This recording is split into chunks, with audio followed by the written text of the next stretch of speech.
Okay. Hi everyone, welcome to ArtsFest Online. This afternoon we will be joining three representatives of the partnership which is digitising historic Black Country News photos. Heidi McIntosh, Senior Archivist at Wolverhampton City Archives, Scott Knight, Business Development Manager at the University of Wolverhampton, and Chris Leggett, Director of Osborn Communications. If you have any questions for our speakers, just pop them in the Q&A box and we'll go through them at the end of the talk. Just a reminder that this is a public platform and is being recorded, so please do not share any confidential information. Welcome all. Over to you, Scott. Hello, thank you. Sorry for that. I was just getting myself off mute.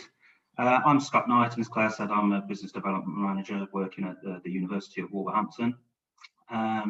Obviously, usually we like to do this kind of thing live in person, but given the circumstances, we can't. So thank you for joining us, regardless of that. So today we're going to talk through how we came together from our collective organisations. So that's the City Archives, the University of Wolverhampton, and the Express the Star, and with significant support from local volunteers, really to pool expertise, to preserve and make available the newspapers' printed photos, going back for a number of years, we think to about 1930s, certainly early 40s. And so we're guessing most people who are attending this this session, and thank you for joining us online, are interested in the photo collection more so than anything. And so what we've done is we've just put together a short montage specifically for this art session. So we just wanted to show you some of our favourites really that we've discovered over the last few years. So Claire, can I ask you just to go on to the next slide and play the montage for us, please?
Okay, thank you, Claire.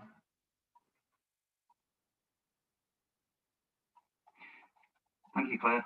So as I say, we're going to talk through a bit of the journey, how we got here, really. So myself, I joined the university late in 2008, and I joined the School of Art specifically. And at that point, the School of Art was in the closing stages of a project with Hemingway Design. So if anybody knows the designer Wayne Hemingway and his wife, whose name I forget, that's their company. But what they've been doing, they've been working with an archive over in Shropshire called the Land of Lost Content.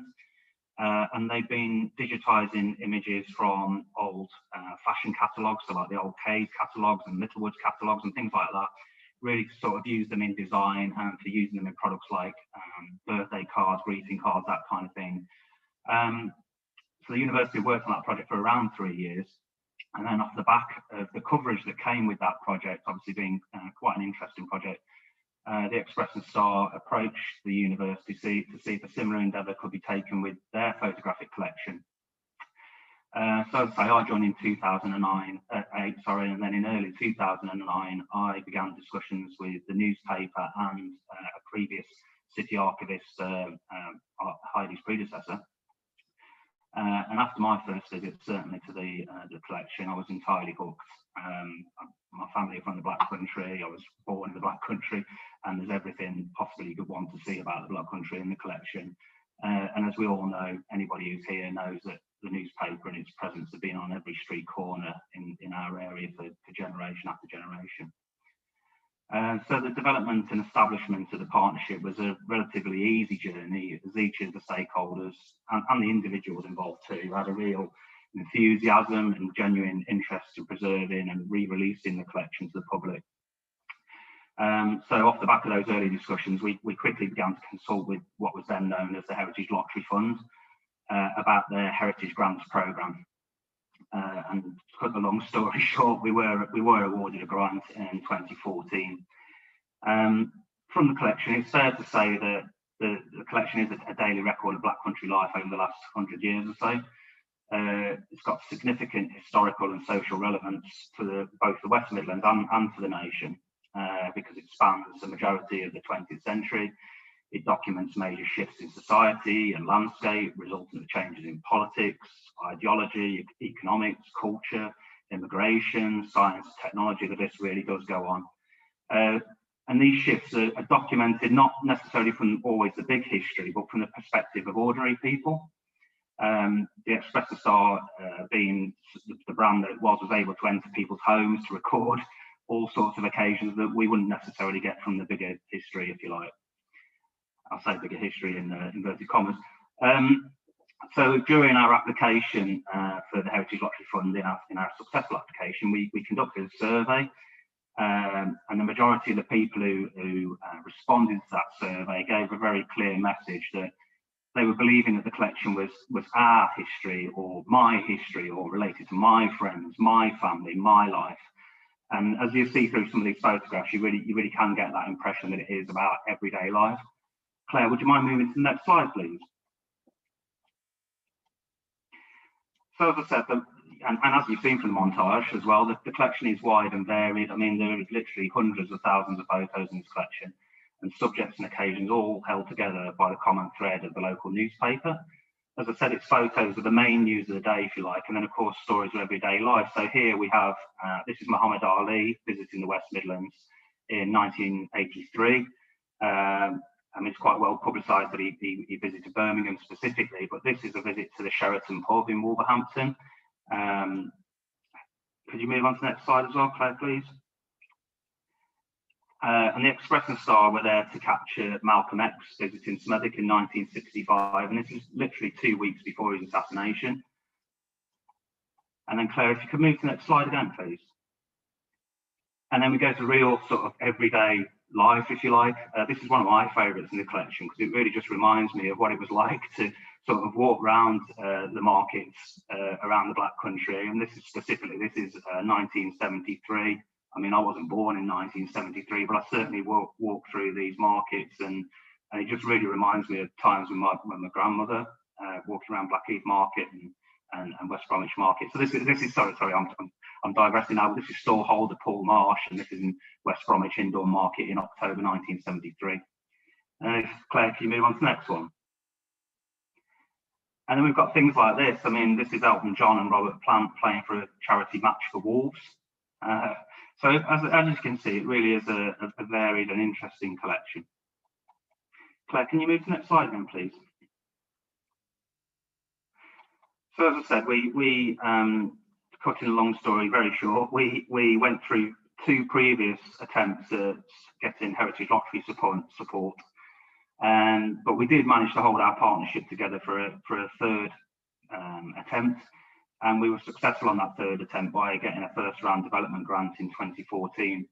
Now, this development grant was really critical for the project, in so much as you think you know your collection and you think you know what you're dealing with. And we really thought we were going to get it transferred from a solely physical collection to a dynamic and accessible digital one really quite easily.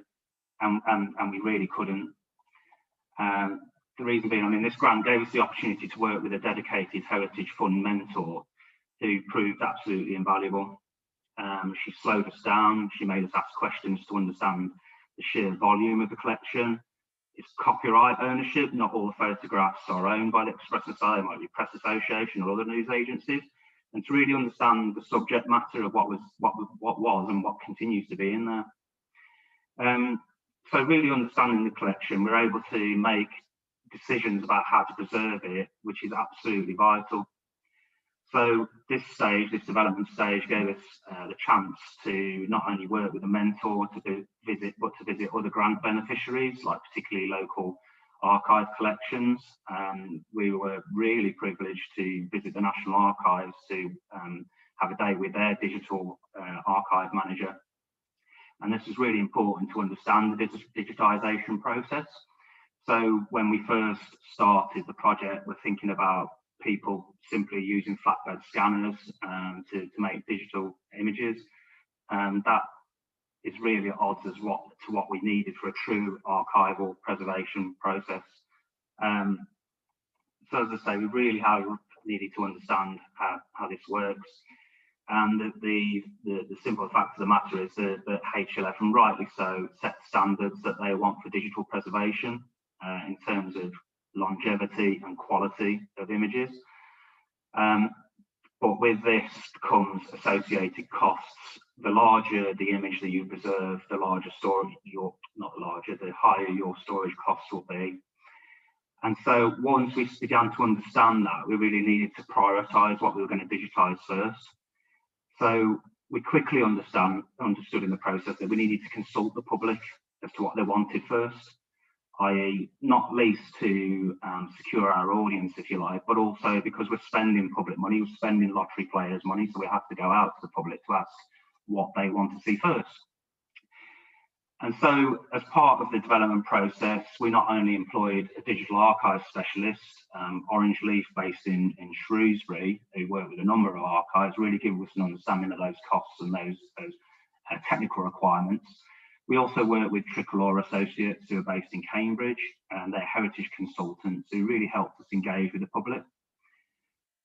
And as I said, it really was that understanding of the digitisation process that gave us the steer, really. So as part of the process, we're committed to store these photographs for 10 years, those that have been that have used HLF money to digitise. But having said all that, we have saved over 3,000 images, and all thanks to lottery support. And the story doesn't end there, it gets even better with gargantuan efforts from volunteers and their charitable donations. The work continues, and we're storing lower resolution images, but they will be made available to the public. And Heidi's going to share some of that a little bit later on. So Claire, could I ask you to move to the next slide again, please? So as I said, during the consultation, we ran a number of public engagement events, and these were at the university, local supermarkets, local schools, care homes. And in that process, we surveyed over 750 people, which resulted in an overwhelming response that these people wanted to see industry, which we weren't particularly surprised at, given Black Country heritage and the industries that have come and gone in the time that the collection's been available. The war years, both World War, there are images in the collection, and particularly places and landmarks that may have come and gone again in the time the collection has been produced. Claire, could we go to slide 10, please? And then over the course of the project, we've encountered so many wonderful stories, just by sharing it with modern readership and the wider public. So along the way, we met one of the former Express and Star librarians, and this is the 88-year-old Hazel Jones, as she was then. And Hazel had joined the newspaper in 1942 as a 14-year-old. Hazel worked at the newspaper until she left for Fleet Street in 1946. She returned to Wolverhampton for retirement after working for several of the national newspapers in Fleet Street. And so she'd read about our project, its endeavours, and she was keen to make contact with us. And we really were proud to welcome Hazel back to the Express and Star offices and the photograph collection. She said, shared memories of working for the paper, and she was even able to identify the handwriting on some of the photographs of the day. We were lucky enough to be able to record Hazel's memories, and you can see that on the website, and record with video. And this was done by a couple of university graduates before she sadly passed away in 2017. So we really were lucky to capture those memories. And we all do remember our time with her. Funnily, she was mischievous, shall we say, in some of the conversations. And our colleagues at the Express and Star described her as being made of tough stuff, having been a young woman in what was a very ruthless business in those days. Slide 11, please, Claire. Okay, so the rise of social media during the project has had some minor negatives to the partnership that we started over 10 years ago. In so much as when we first started, we were thinking we'd be able to create some income to feed back into the project by selling images. Now, of course, that sort of the value of images has gone down somewhat with the rise of the internet and with the rise of social media. Images are around us each and every day, each and every minute of every day.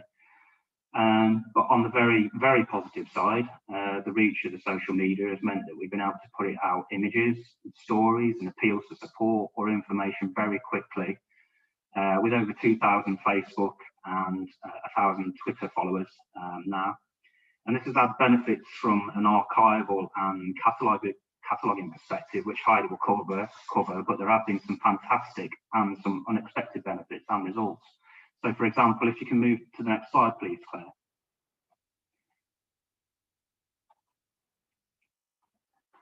So sharing images has helped bring some of the hidden stories to light that we wouldn't necessarily know from the collection on its own. So for two sisters, Alison Elkin and Cassandra Orme, who spotted a rare picture of their late brother Ron Orme on Twitter, the archive became a bit of a virtual family photo album. So this is a photograph featuring Ron larking about with a set of mannequin legs during the demolition phase of the Wolverhampton Ring Road development. And the sisters had had no prior knowledge that he actually worked on the Ring Road development. So it was a bit of family history that they didn't necessarily know, and we were able to welcome him into the Express and Star offices to see the collection and take copies of that image away of Ron. On to the next slide, please, Claire.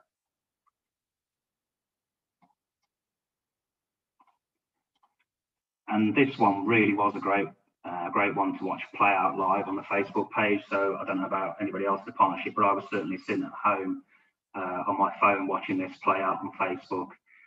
So this is a photograph of four brothers from the Paynton family who were united after 6 years away at war. And once this image went up, the comments came pouring in really quickly from relatives, some who hadn't seen each other in years, or some hadn't realised that they were connected via marriage. Obviously with names changing, people hadn't known, people who hadn't seen each other since, you know, ex-family occasion, however many years ago. And we didn't know a great deal about the photo, but what we did know that it was one of the brothers worked for the Express and Star as a doorman, a brother by the name of Frank. But one of the Facebook posters actually told us that all the brothers were nicknamed Frank, and only one of them actually had that on his birth certificate. So there was a lot of history that we really couldn't have known having just had the photograph. So Claire, could you move to the next one, please? So the website we never really thought that we were going to get to was actually launched in March 2019. And thanks to the promotion, mainly working with the Express and Star, which is the UK's largest regional newspaper, it was a great vehicle for getting our message out to the world. So we had nearly 85,000 page views in the first week from over 5,000 individual users. So I'm just gonna hang on a second there for people just to have, see that email address if they have time to write it down. But we have also put it in the chat. And if you need it again, we can always put it in the Q&As. So Claire, to the next one.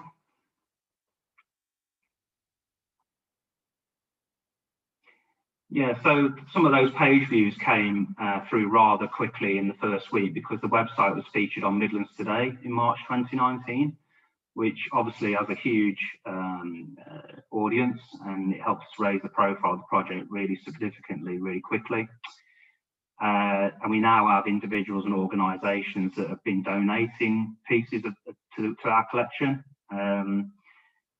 So the images, and most importantly, on the back of each, not each, but a lot of the images, there's associated newspaper clippings that tell you the context of the photograph, really. So they really are a great primary resource for academic researchers, students, and amateur historians alike. And now I'm going to hand over to Heidi shortly. Heidi will talk through some of the challenges, achievements, and other nice surprises, really, from an archivist perspective that we have worked through over the last 5 years or so. So if I could move on to the next slide and hand over to Heidi, please. Thank you very much, Scott. So I first came to view the Express and Star collection not long after I started working for Wolverhampton City Archives in 2010.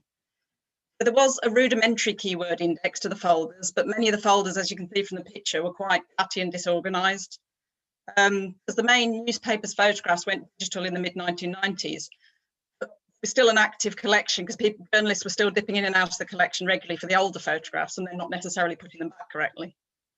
I could see it was a bit of a double-edged sword for us. It'd be great to have the entire collection housed with us at the archives and made digitally available.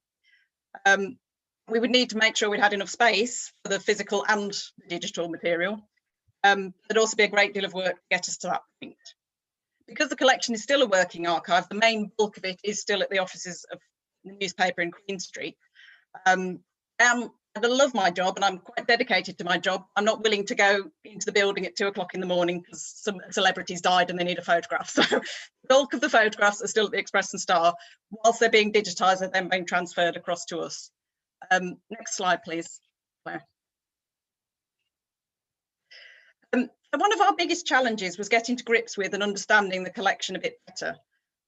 We did have a basic keyword index, which is a start. So we had a broad idea of what was in there. No idea of how many photographs were in there, what the covering dates were, etc. In addition, as you can probably see from this extract, the keyword index is quite idiosyncratic. Some folders are quite specific. I think there's one on there for Clubs and Societies Wolverhampton. Then you have a more general folder for social clubs, some of which presumably might be in Wolverhampton. So there's a bit of an overlap there. Keywords were obviously also added as and when new photographs appeared, which means you get, it's not sort of strictly alphabetical. So you get things like Cambodia next to Cradley Heath or Windsor Castle next to Cacti. So it's not always clear where a photograph on a particular topic might be found. Because in addition to this, there's also photographs for individually named people. They've got their own photographs, which kind of, so there's probably some duplication and some overlap with those anyway. In addition, as well as photographs from staff photographers, the collection includes numerous press association and other agency photographs that are not the copyright of the Express and Star. We had to keep those out of the scope of the project. Next slide, please, Claire. So all three key partners within the project, we've all been working on this basically on top of our day job. There was no dedicated project manager or project team or anything else, and we had to kind of fit it in alongside other priorities. So we are really indebted to the nearly 2,000 recorded hours and 260 days provided during the funded project by our core group of volunteers. Some of them are still working on other stuff and still working on the Express and Star, but that was during the funded period. This doesn't tell the full story because their input and dedication has been far greater than those strict numbers. The initial work the volunteers did was to sort through the folders of photographs, sifting out those that were Express and Star copyright and those that weren't, putting them into proper acid-free archival folders and numbering them. So as a result, we now have a much better idea of the collection. On that keyword index, we know how many folders are, how many Express and Star copyrighted photographs are in each folder.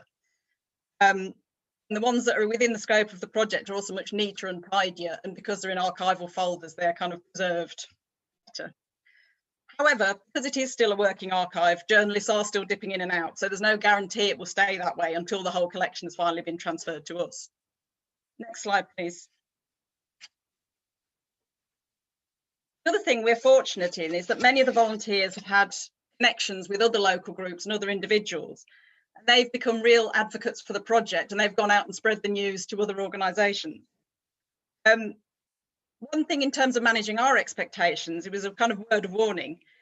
while we initially received hundreds and hundreds of letters of support, in terms of actual practical involvement, we ended up with a smaller core group of about 8 to 10 people. So that meant we had to kind of manage expectations in how quickly we were able to make progress. In addition, initially there was talk around the project that we could just get armies of students from the university to kind of simply tag the photographs before putting them on the website. Not only did these armies of students never really materialise, but also I've had to be clear from the outset that just simply tagging photographs isn't really enough from an archival point of view in terms of having the proper keywords in the collection so we can make them more easily searchable and findable in the long term. They need to be properly catalogued. Next slide, please. So one advantage we have had with this collection over other deposits of photographs is that very often the corresponding newspaper article or caption is pasted on the other side of the photograph. So you've got the photograph on one side and then the newspaper article it came with on the other, which gives a huge deal more context to the photograph. We normally at the archives, if we get a deposit of photographs, identifying who the people are and where it is quite a challenge without that extra information. So we've really benefited from that. Still a sizable portion of the photographs with no information on the back or very little. We've used our reach on social media in terms of benefiting us in this respect. So we've been able to identify quite a few locations via our followers. For example, this photograph simply showed a royal warrant of appointment stating that the company, unknown company at that point, we didn't know, there was nothing on the back of the photograph. The company supplied bacon and cured ham to Her Majesty Queen Elizabeth II. Through social media, we were able to identify this as being the butchers and meat processing firm MARSH and BAXTER's. A pure coincidence, this is actually one of the shops being recreated by the Black Country Living Museum as part of their Forging Ahead project. It'd be interesting to see what comes out of that and whether we can benefit from that. Next slide, please. Whilst it's a local collection, it has quite far-reaching implications. The newspaper itself is obviously based in Wolverhampton. The photographs don't just cover Wolverhampton and the Black Country, they represent huge portions of the West Midlands, including Birmingham, Worcestershire, Staffordshire and Shropshire. And there's people from all walks of life represented, including clowns. There's folders for members of the royal family, but there's also photographs of everyday people, people at work, people at home, people going to local events, participating in local sporting competitions, etc. This collection is kind of embedded in local people and local families. Even so, it's still representative of the bigger picture, certainly nationally, in some cases internationally, of what was going on elsewhere. So there's local people and communities reacting to global changes such as war, recessions and strikes and redundancies. It's not a kind of glorified rose-tinted version of the past, it's kind of warts and all. There's both positive and negative stories within the collection. Next slide, please. So the initial 3,000 photographs that we digitised were from the industry section of the collection. This means it includes huge numbers of very prominent and well-known businesses, such as Cadbury's, Chubb's and Goodyear's. It does also, as a bonus, it features many smaller local businesses for whom we previously had no information or very little information. But also, the photographs don't just strictly represent stories relating to industry. Next slide, please. There are numerous unfortunate stories of strikes and closures and redundancies, as well as things like pollution from factories where there's been an issue. There are also more positive stories from the business section, such as doing charitable fundraising, or there's a whole folder of weird and wonderful inventions that Heath Robinson would be proud of because they're really wacky. But this kind of weird and wonderful variety has enabled the Express and Star collection to participate in some National Archives Twitter campaigns, such as Archives 30 and Explore Your Archive. We can usually find some photographs to represent that theme and to cover the categories. Some of them might be a bit tenuous, but we can usually find something to tag it onto. So we've been able to use those photographs then to spread it more widely via social media. Next slide, please. So in addition to the people featured in the photographs, this project has helped us highlight photographers, people behind the camera, both from a copyright point of view, as well as hopefully because they wanted to get their name credited in the paper. Many of the photographs do have a name or a signature or initials or something scrawled onto the back. We have an idea of who's taken that photograph. And these are the staff photographers who were employed by the Express and Star. their body of work can now be highlighted in full for the first time. On the website that Scott's shown you, you can do a search by the name of the photographer, and then you will get all the photographs, the ones that are digitised, all the photographs that particular photographer took. They can get the whole body of work. One of them, Dave Bagnall, was interviewed as part of the BBC Midlands Today feature.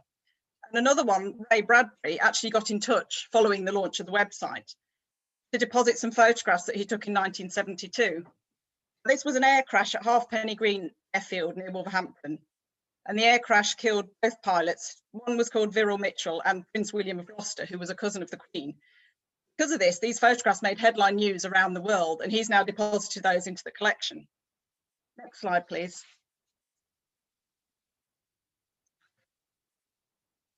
So we are still continuing to make progress. The pandemic has slowed us down slightly, but we are still continuing to make progress with the collection.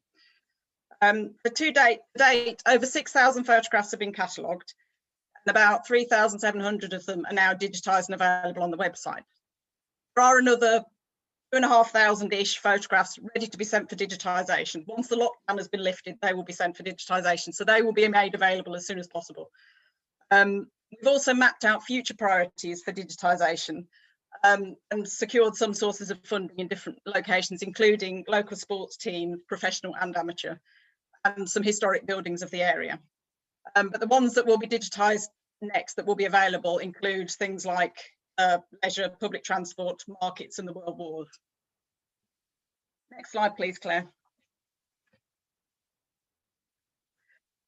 So, because we've already got the First World War ones are already available on the website, but because the costs of printing and photography were quite prohibitive, weren't many photographs published in the newspaper in the early part of the 20th century. So the First World War section isn't that substantial, it's quite small.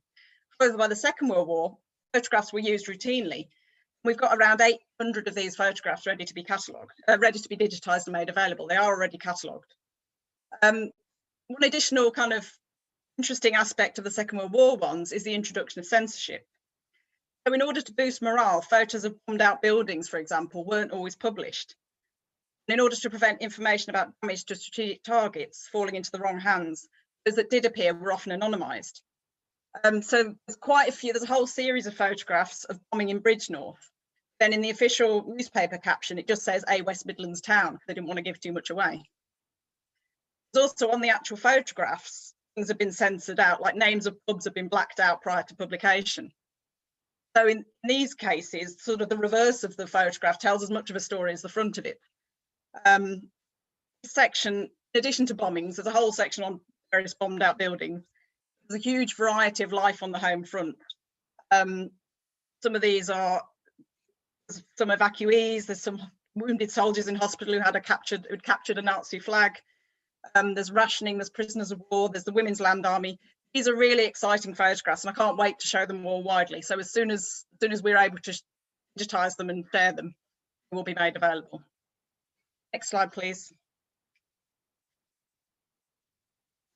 This collection is fairly unique. Unlike sort of official studio photography, if it was a press photographer, people often open the doors of their workplaces and homes and welcome them to family celebrations and bereavement and embracing that publicity. From the newspaper's point of view, the more photographs they had, particularly more individuals and faces, more people were then likely to buy a newspaper because they knew they were named in the newspaper. Although it started off as a commercial enterprise, the newspaper has ended up funding a mass photographic record of the region, which is embedded in everyday family life. Many such collections unfortunately no longer exist and have been consigned to skips and shredders and landfill. So we were really fortunate that the newspaper and the family see the value of this and wanted to save it. Next slide, please. So this project has been a bit of a labour of love for all of us. In the course of the project, there have been several babies born to members of the project team who are no longer babies.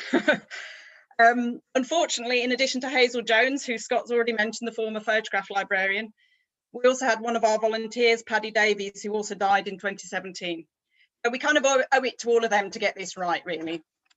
I'm also conscious from an archival point of view of the need to ensure long-term sustainability of the project. I'm sure we're all aware of digital projects that were launched with great fanfare, and then 5, 10, 15 years down the line, material's no longer accessible. But the original photographs, once they're transferred, will be kept at Wolverhampton Archives. So all would not be lost, even if we lost the digital stuff. We've got the originals. We certainly don't want all that time, money and resources to be wasted. Never mind the blood, sweat and tears that went into it. The archives, we already have, we have records dating back to the 13th century. We want to make sure those of the 21st century are also being saved. So we are currently work is underway to put in place a sort of robust digital preservation strategy to make sure that all of that digital material is preserved for the future. Now, the three of us could wax lyrical about this project for hours, but we made a kind of a conscious decision to limit the amount of stuff we have, the amount of text particularly we had on our slides. Ultimately, we thought we'd let the photographs speak for themselves. Thank you very much.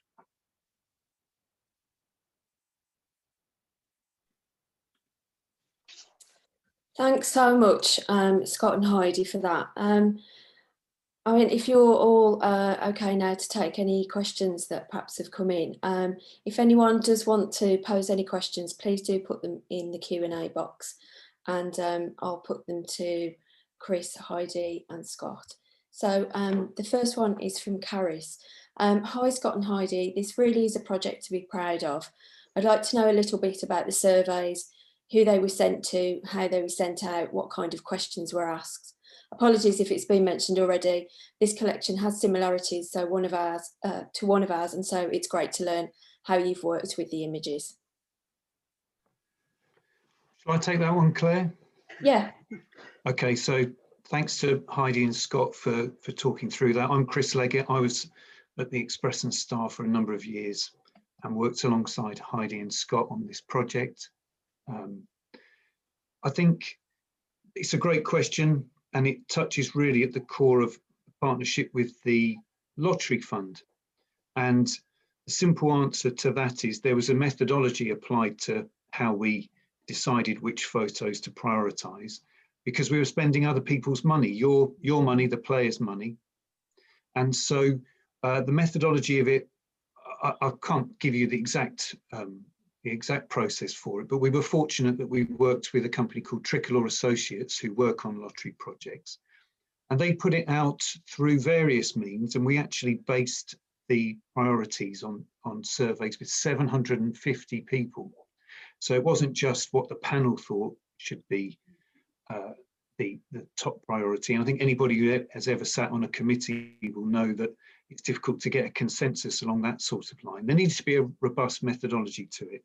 And so Tricolor works with us to conduct surveys online via social media. We promoted those, we sent them out in the newspaper, but they also did one-to-one interviews with people. And they did phone interviews with stakeholders, phone interviews with people who would have insight into the region and the collection. But they also used a bit of old-fashioned shoe leather and got out there and met people. They stopped people coming out of supermarkets and asked them what they thought about photos that should be prioritised. They went to schools and colleges and spoke to people. And we even interviewed undergraduates at the University Freshers' Fair to get their take on it. So 750 people, a cross-section of society that would hold up for the lottery's perspective on it. Like any survey, of course, it's only those who were consulted, but we got a real range of them. And it was on the back of those that we had the priorities, which were industry, war, and the changing landscape. And that allowed us to proceed and effectively spend the lottery money on that, because obviously they want value for money. Okay. I don't know if Heidi or Scott want to add to that, but there was a structure that probably took 3 to 6 months from start to finish, and we were very grateful for everybody who participated. And just to add to that as well, in terms of the application process, we had, as I said in the presentation, we had 2 failed applications, and it was our 3rd application that was the clincher.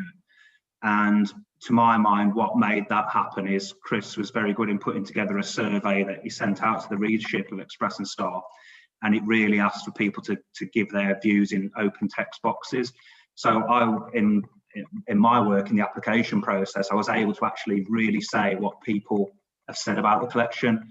So there were specific people. I mean, there was a guy called Tony Jakeman, and I could use the quote to say, Tony Jakeman from Walsall says his collection is important to him, it's important to his life, it's important to his family. So it wasn't necessarily us as organisations saying how important the collection is, but real live people. So it really was a turning point, I think, and we use that initiative again and again and again throughout the development phase. Okay, Heidi, did you want to add to that, or shall I move on to the next question? No, I wasn't really involved in the surveys. I'll left it to the other two. Okay, this one's from Jim.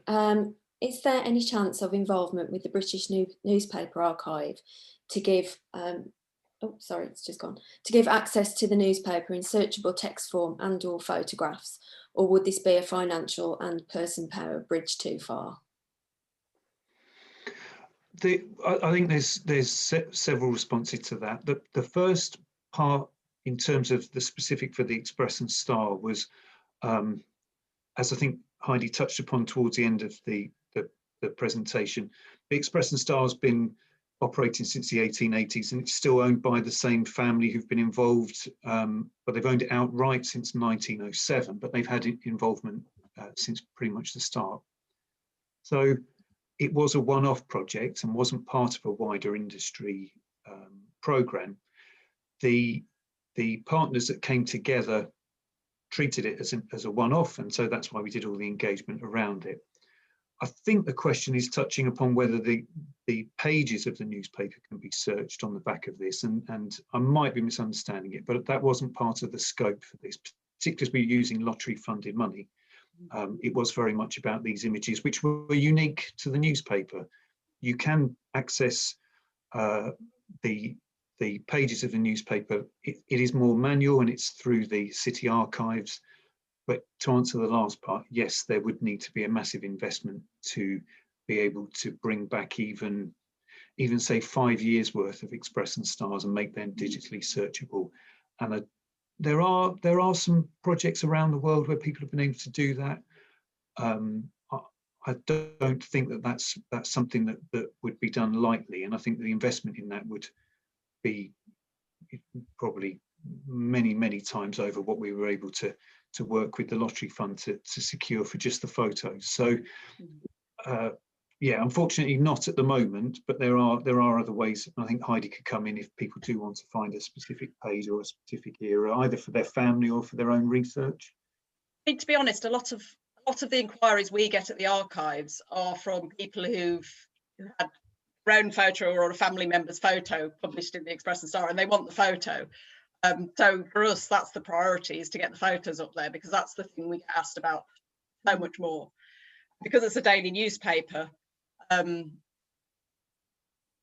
don't have even a vague idea of what date the photograph was published. It takes quite a while to actually find that photograph in the newspaper. So having the photographs completely digitised will make that process a lot easier.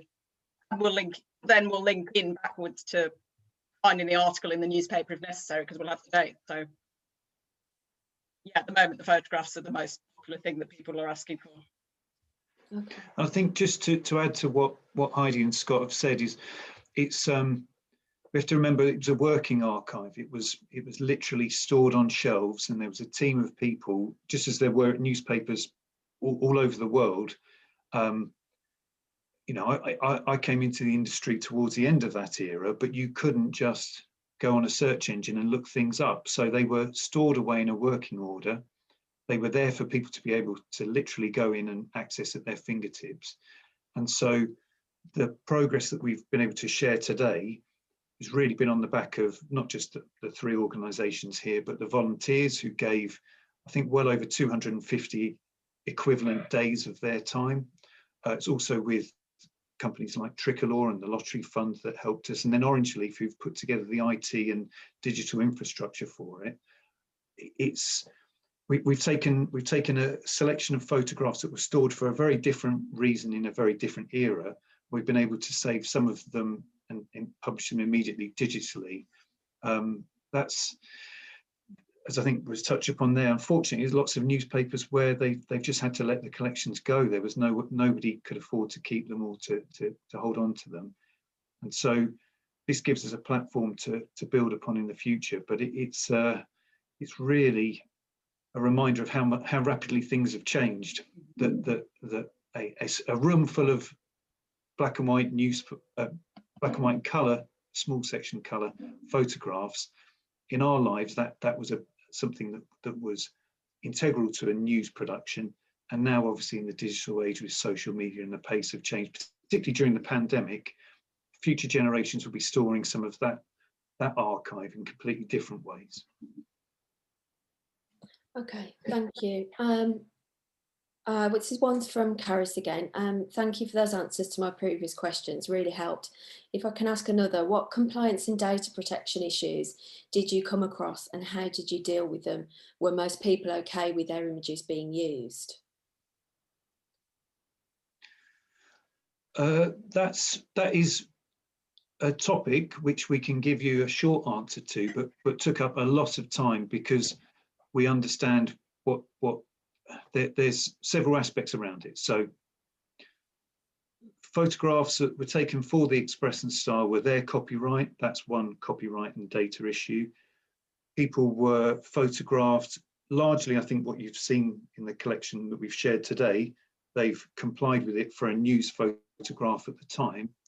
But clearly there's going to be issues when you delve into a news archive. If you think of photographs of people leaving court or being witnesses or involved in things that can be subject to criminal investigations, or can be highly painful, or maybe parts of their lives that they've left behind. And I think that's something that's been heightened over the last couple of years, where somebody's identity and how they were at the time they had their news photograph may not be how they live today, 30 years later or more.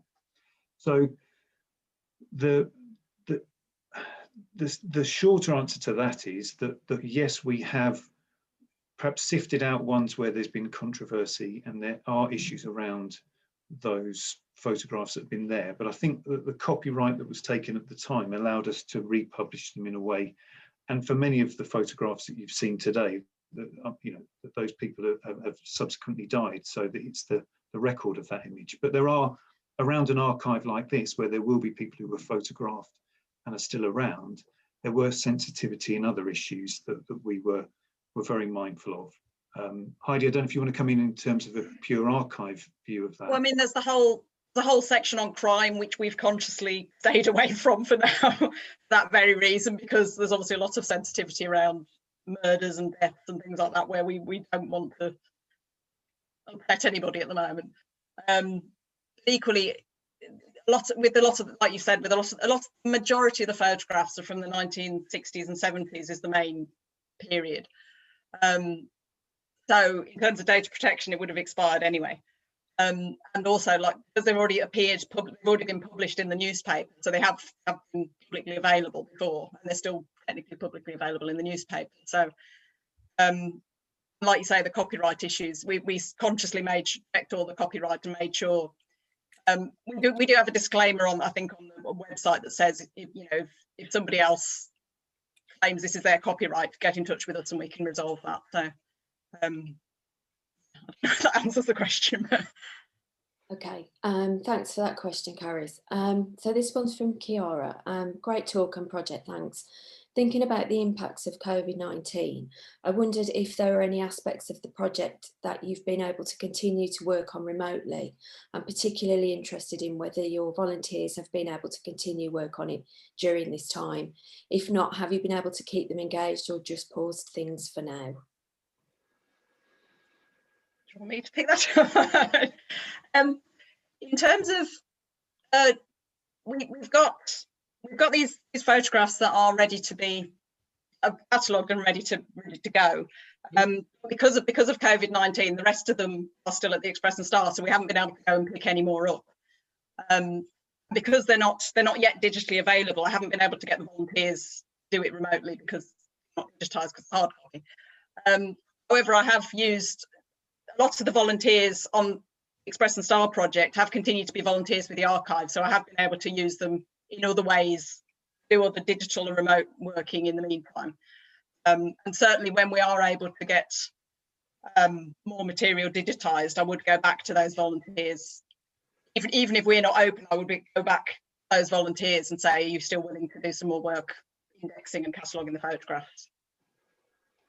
Okay. I think it's worth repeating there that we are extremely grateful for the effort of all the volunteers. I'm sure some of them are tuning in today, but otherwise we would have had, we had the lottery fund, we had partner organisations, and we had a committee representing those. What we lacked, and that was identified for us to our lottery mentor, was we lacked a proper knowledge of what our collection looked like. We could picture it. Obviously, we could take folders off the shelves, but nobody had actually gone through some of those folders in decades. And with the pressures upon the various organisations, we couldn't enlist a team of people to do that. And that's where, without the volunteers, we wouldn't have been able to achieve the progress we have today, because they literally came in through bad weather and good and sat and opened up folders that were sat collecting dust and waiting for somebody to show an interest in them, and started detailing that. And if you don't have that sort of, you don't have that going on, then really you don't know what your collection is, you don't know what the value is of your archive, and there's a lot of projection onto it. So we wouldn't have been able to get to this stage without them, and they are integral to the project, certainly its success and where it goes from here. But clearly the pandemic has slowed that down. I think whatever Heidi's been able to do with them and has planned for them, we're living in the same world as everybody else. So we have to be mindful of that. But that core team of probably 4 or 5 people who came in throughout, and then they were joined by others who gave up time when they could, they transformed the project. There's no doubt of that. The other thing that's just occurred to me is that the other thing that is kind of going on as we speak at the moment is that because a lot of the volunteers have connections with different organisations and individuals and groups and societies, a lot of them are having conversations with some of them to see if they're willing to fund another lot of the photographs. So once we are ready to go, I've got sort of a list of next lot of photographs that we can then fund because they've been going out and spreading the word. So as well as actually working for us, they're really good advocates at going out and getting more funding in for the project. Okay, while we wait to see if there's any more questions come in, there's a really nice comment from Rachel Ford in the chat. She says, great memories from the Muhammad Ali photo. My brother had his photo taken with Mr. Ali. He went along wearing his boxing gloves and was able to punch him on the chin. The photo appeared in the press at the time, and it remains his lifelong claim to fame. So she said that she'll be checking the archive later to see if she can find the original. So she thanks you for your work on that. That's quite a nice comment. Thanks, Rachel.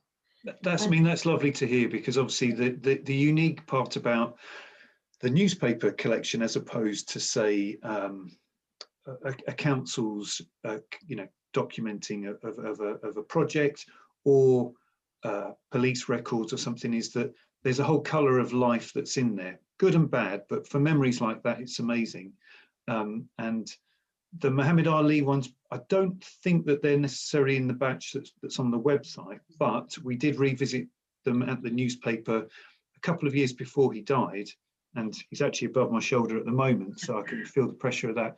And so there could well be photos on the Express and Style website, because we revisited the story and we shared about 10 of those, and the memories that came out of people who'd swarmed en masse just to get close to him was brilliant. So they're in the spirit of what we're trying to achieve here, and we're hoping that clearly there's a serious aim of the project, which is to preserve these photos, but also for people who have got strong connections to the area, they can revisit some of these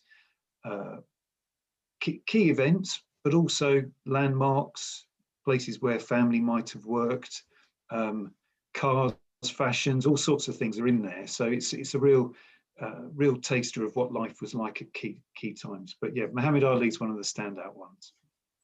Great, thank you. Does anyone want to say anything else? Scott, Heidi, Chris? Well, I was going to just say then, there's also some of those Muhammad Ali ones on the Facebook page, the project Facebook page, so not just the one we've shared, there's some others too. And I think there is a link to the Express and Style copy that Chris was talking about there too. Thank you. Well, that concludes the questions.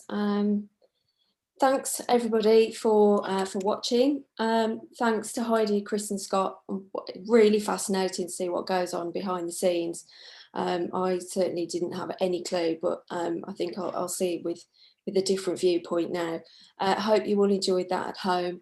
Before we go, I want to draw your attention to a series of free online events the University of Wolverhampton is hosting to celebrate LGBT+ History Month in the UK. Please visit www.wlv.ac.uk/LGBT+ History Month for more information on those. There's some really great stuff coming up. Thank you all for watching. Again, I just want to thank Scott, Heidi and Chris. You're more than welcome to come back again. So thanks for watching. See you all soon. Thank you. Thank you. Bye. Thank you.